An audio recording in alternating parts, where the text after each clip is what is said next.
আসসালামু আলাইকুম প্রাণের আপুরা ভাইয়েরা, আপনারা সবাই কেমন আছেন? আশা করি আল্লাহর অশেষ রহমতে ভালো আছেন। তো আমি অনেকদিন পরে নতুন আরেকটি ভিডিও নিয়ে আপনাদের সামনে হাজির হয়ে গেছি। তো এই ভিডিওটি যদি ভালো লাগে তাহলে আমার পাশেই থাকবেন। তো এখানে আমি অনেক দিনের কলাটা পড়েছিল, ফ্রিজটা আমার অনেক ভালো, তাই হেন কলাটা মানে 1 মাস হবে ভালো ভিতরে মানে ভালো রয়েছে। দেখালে আমি তো আপনাদেরকে কুটে তো ডাল দিয়ে করে রান্না করে নিই। এত মিষ্টি মানে মিষ্টি মিষ্টি ভাব ছিল, ভালোই লাগছে। কলাটা আবার শক্ত শক্ত ছিল, আমার খেতে খুব ভালো লাগছে ডাল দিয়ে। আমি আর আপনাদের ভাইয়াই খাইছি। তো কীভাবে রান্না করি আপনারা দেখতেই থাকেন, এটা আর শেয়ার করার কি আছে, এগুলো তো সবাই জানেন রান্নার ভিডিওটা দেখার।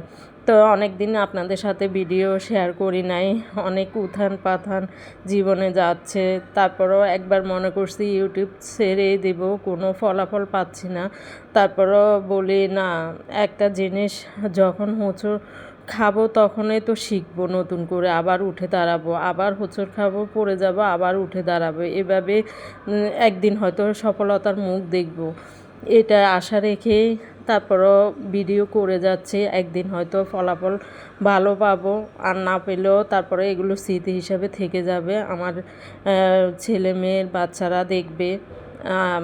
এইটার জন্যই আমি এটা এখনও ধরে রেখেছি।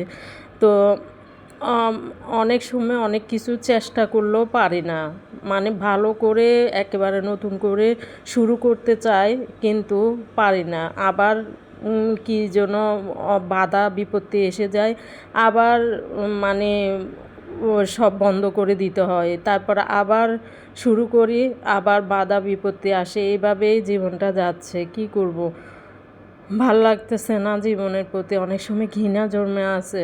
তারপরও অনেক সময় এটাতে থাকলে একটু মনটা ভালো থাকে, আপনাদের সাথে কথা শেয়ার করতে পারি, বলতে পারি। মনের সব কথা তো বলা যায় না মিডিয়াতে বা ভিডিওতে, সব কথা বলা যায় না, কারণ সব কথা বলার মতো পরিস্থিতিও থাকে না। অনেক সময় একটু কারণে, একটু ভুলের কারণে অনেক সংসার মানে ভেঙে যায়, অনেক সংসার অনেক ঝড় তুফান আসে।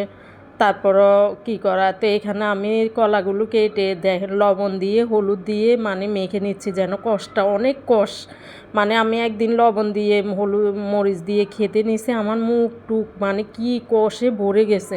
তো আমি হলুদ দিয়ে লবণ দিয়ে ধুয়েও কয়েকবার ধুয়েও মানে কষ যায় না, তখন আমি আবার ভাপিয়ে তারপরে পানিটা ফেলে দিয়ে তারপরে ডালের মধ্যে দিছি। তো এই আর কি বলতেছিলাম ভুলেও গেছি। হ্যাঁ, আল্লাহ হয়তো পরীক্ষা দিচ্ছে আমাকে, অনেক কিছু আল্লাহ দিছে, বলবো না দেয় নাই, দিছে আমাকে। হয়তো কি জানো ভুলের কারণে না কি কারণে আল্লাহ আবার আমার থেকে অনেক কিছু নিয়ে গেছে। তারপরও শুক্রিয়া, আমি যেভাবে আছি তারপরও শুক্রিয়া। উঠে দাঁড়াবো, মনে আশা আছে যে আল্লাহ হয়তো তার দ্বিগুণ আমাকে ফিরিয়ে দিবে। আমি যদি অন্যায় পাপ গুনাহ হিংসা এগুলো না করে থাকি। আমি তো কোনো দিনও কারো খারাপ করি নাই, এমনকি কে বলতে পারবে না। আমার শ্বশুরবাড়ির লোকরা বলুক, তারপরে আমার বাড়ির লোকরা বলুক, আমার স্বামীকে যখন টাকা পয়সা দিছে, আমার স্বামী কোনো দিনও চিন্তা করে নাই। ও বিয়ের আগে, বিয়ের পর যে তা না, বিয়ের আগেও গ্রামের এলাকার অনেকে এসে ওর সাহায্যে বড় হয়েছে। তারপরে মানে ড্রাইভিং শিখছে, চাকরি পাইছে, এখন ওরা ওদের মতো ভালোই আছে। আমি করি সবাই ভালো থাকুক, কিন্তু ও যদি চিন্তা করতো, আর যখন ও অর্থটা টাকা পয়সা কামাইছে মানে হিসাব ছাড়া ও চলছে।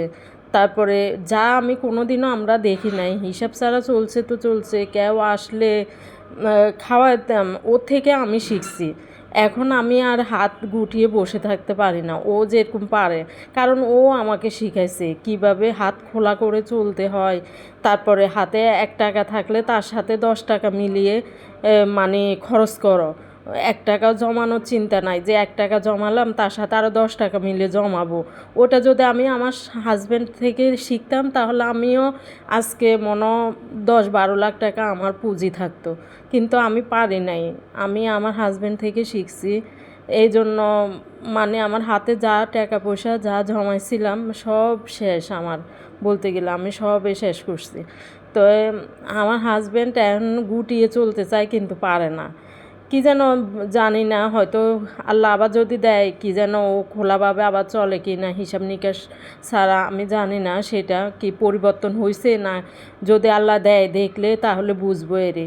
তারপর কিছু কিছু ক্ষেত্রে বুঝি ও ওই রকম না যে মানে ওই আগের মতোই, যদি ও এখনও ওরে আল্লাহ টাকা পয়সা দেয় ও সবাইকে দিবে, নিজে খাবে, মানে জমানোর চিন্তা করে না যে এই টাকাটা জমিয়ে রাখলে আমার বিপদের কালে লাগবে, বা আমার কারো কাছে হাত পাততে হবে না, কারো কাছে আমার ধার চাইতে হবে না।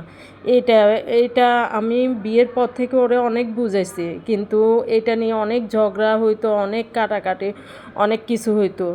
তখন তো আমি সাবলেট থাকতাম আমার ছেলেকে নিয়ে। আমার যখন ছেলেটা হয়েছে তখন আমি ছেলের 3 মাসের সময় আমি মনে হয় ঢাকা চলে আসছিলাম। 7 মাস পেটে আমি গেছিলাম, আবার 3 মাসের সময় ওর 3 মাসের সময় চলে আসছে। তো অনেক কিছু দেখছি, শিখছি, বললে তো বলা শেষ হবে না। অনেক কিছু বললে মানে বলারও শেষ হবে না, মানে কথাও শেষ হবে না। তো বলেও কোনো লাভ নেই। অনেক সময় অনেক কিছু চোখের সামনে ভাসে, কল্পনায় ভাসে, কী ছিলাম আর কি হয়ে গেলাম। তো তারপরেও বললাম না, আল্লাহর উপর ভরসা, আল্লাহ হয়তো আমাকে আবার ঠিক করে দিবে, আগের মতো করে দিবে, হয়তো আগের থেকেও ভালো দিবে, দ্বিগুণ আমাকে দিবে, সাহায্য করবে। তো আমার ডালটা হয়ে গেছে, আমি এখানে ফোড়ন দিচ্ছি। ফোড়নটা আমি শুধু রসুন আর পেঁয়াজ দিয়ে দিব। তো খেতে খুব ভালো লাগছে। আপনারা এইভাবে একবার রান্না করে ট্রাই করে দেখতে পারেন, কলা দিয়ে ডাল দিয়ে রান্না। তো এই আর কি, অনেক কথা আপনাদের সাথে শেয়ার করছি, অনেক কথা আপনাদেরকে বলতেও ইচ্ছে করে, মন খুলে বলতে ইচ্ছে করে, কিন্তু বলতে পারি না সব কথা। তারপরও আস্তে আস্তে আপনাদের সাথে অনেক কথাই আমি শেয়ার করব। জীবনে চলার পথে চলতে হলে অনেক কিছু যখন আপনাদের সাথে কথাগুলো শেয়ার করছে আমার মনটা কিছুটা হলো হালকা হয়েছে, অনেক ভালো লাগতেছে। তো আপনারা আমার পাশেই থাকবেন, আমার কথাগুলো শুনবেন, হয়তো আপনারাও কিছু শিখবেন। সবাই যা হয়তো আল্লাহ একবারে দেয়, কি জানি না 2বার দেয় কি না, তা আপনারা মানে ধরে রাখার চেষ্টা করবেন, এটাই আমি সবার কাছে আশা করি। তাই আজকের ভিডিওটা আমি এই পর্যন্তই শেয়ার করতেছি। ভালো লাগলে আপনারা আমার পাশেই থাকবেন। আর ডালটার কালারটা দেখুন কি সুন্দর আসছে, ফোড়নটা দিয়ে দিছি। ফোড়নটা দেওয়াতে একটাই স্মেল, মানে খুব ফোড়নের স্মেলটা ভালো লাগে, তখন খেতেও ভালো লাগে। আর ডালটা সাধারণত আমি এইভাবে রান্না করে থাকি সব কিছুর সাথে।